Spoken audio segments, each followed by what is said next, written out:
जय सिया राम। संगम की जय हो। प्रयागराज की यात्रा का सौंदर्य दर्शन आप सभी कर रहे हैं। स्टेशन से लेकर के प्रयागराज के संगम तक की यात्रा और पुनः रोडवेज बस से वापसी का ये यात्रा आप देख पा रहे हैं। विभिन्न प्रकार के आयाम और गलियों में क्या क्या है, इन सभी का दर्शन आप कर रहे हैं। कैसी गलियां होती हैं और उनमें क्या क्या है, क्या वास्तव में प्रयागराज राज की नगरी है, इसमें ऐसा क्या खास है जिसे लोग बहुत प्रेम आदर के साथ दर्शन करने के लिए यहाँ आते हैं और अपनी आस्था की डुबकी भी लगाते हैं। यहाँ पर अनेक मठ मंदिर बने हुए हैं। गलियाँ सकरी चौड़ी आदि विभिन्न प्रकार के यहाँ पर बाजार भी देखने को मिलता है। साथ में ही सुरक्षा व्यवस्था के भी पुख्ता इंतजाम किए गए हैं। कोविड को लेकर के भी यहाँ पर अच्छी व्यवस्था की गई है। चौराहों पर रंगारोगन साज सज्जा का भी कार्य, साफ सफाई का भी कार्य उचित किया गया है। यहाँ पर ग्राम की शैली और शहर की शैली आपस में देखने को मिलती है। साधु संतों का संगम भी यहाँ पर आपको मिलता है और यहाँ पर लगभग कई पुल बने हुए हैं, जिसे पीपा पुल बोलते हैं। उनका भी अभी आप दर्शन करेंगे। और यहाँ पर जो गलियाँ हैं, क्योंकि अधिक बालू होने के कारण यहाँ पर लोहे की चादर बिछाई गई है। ये माँ गंगा का पावन तट और ये पीपा का पुल, यहाँ पर निर्मल धारा बहती हुई पावन जल के स्नान से लोग तृप्त हो जाते हैं। यहाँ पर नहाने के लिए भी उचित प्रबंध किया गया है। साथ में नौका आदि का भी, जो सैनिक होते हैं नौका के, वो भी लगाए गए हैं कि कोई दुर्घटना ना घटने पाए। ये संगम की नगरी पुल पार करते हुए यहाँ पर सुरक्षा व्यवस्था के पुख्ता इंतजाम और कई तरह के यहाँ पे पंडाल लगे हुए हैं। ऋषि मुनियों, तपस्वियों, साधु संतों आदि के बहुत सारे सेवा प्रकल्प यहाँ पर चल रहे हैं और बाजार में भी अधिक उत्सुकता के साथ लोग खरीदारी भी करते हैं। कहीं जलेबियाँ तो कहीं मिठाइयाँ आदि यहाँ पर मिलता है।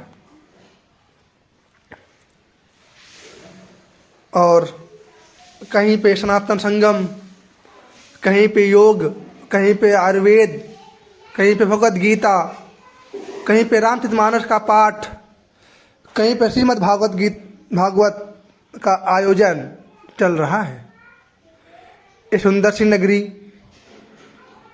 में जहाँ पर अनेक प्रकार की पुस्तकों का भी संगम मिलता है और साथ में ज्ञान की पराकाष्ठा देखने को भी मिलती है।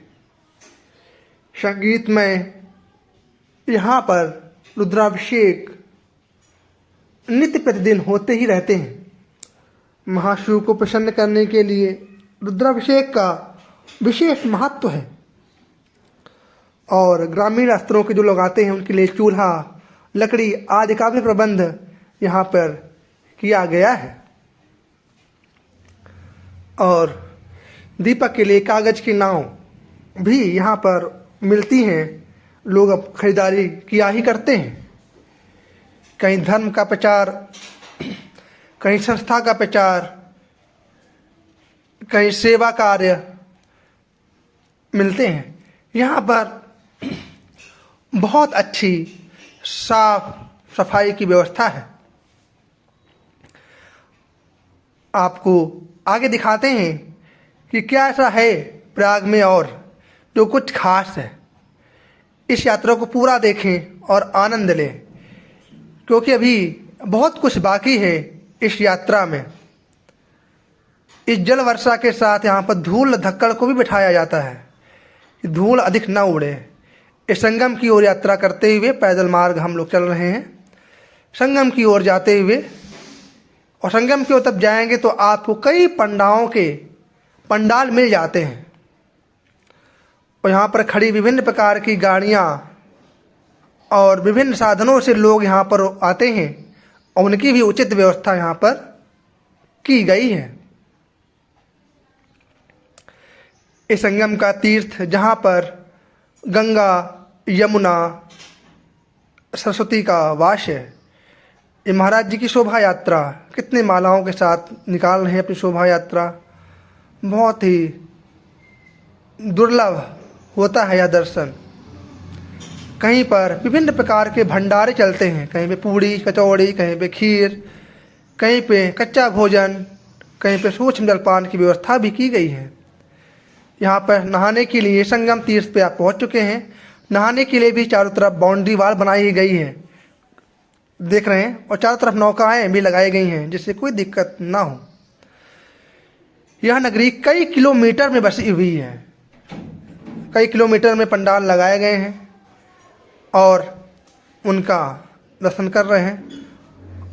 प्रातः कालीन यहाँ पर चाय के साथ सूक्ष्म जलपान की व्यवस्था जैसे चना हलवा आदि का भी यहाँ पर मिलता रहता है।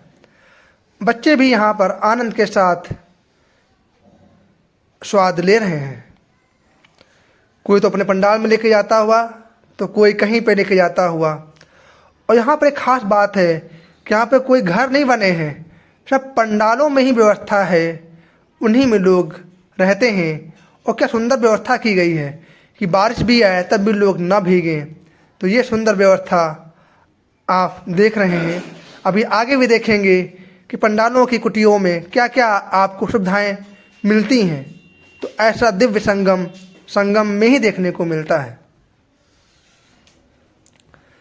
और टेम्परेरी व्यवस्थाएं की गई हैं, शौचालय की भी, स्नान गृह की भी। तो ये व्यवस्थाएं बहुत अच्छी हैं। प्रयागराज नगरी जो है वह सौंदर्य का प्रतीक है। यहाँ पे जो ओवरब्रिज हैं, चौराहे हैं, उन पर भी कलाकृतियाँ की गई हैं।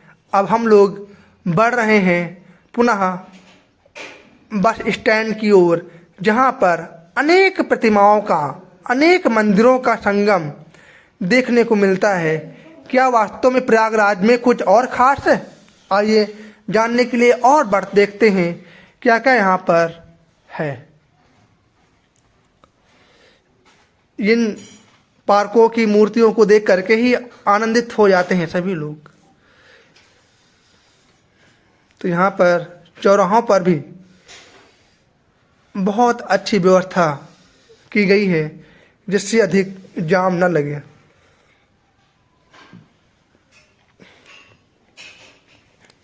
और ये रोडवेज बस अड्डा जहाँ पर आप लखनऊ, कानपुर, बरेली आदि के लिए यहाँ पर बसें उपलब्ध रहती हैं। हमेशा आपको संसाधन मुहैया कराने में भी प्रशासन की बड़ी भूमिका है। और इन चौराहों पर भी एक अद्भुत छटा है, एक अद्भुत निखार है। जय प्रयागराज।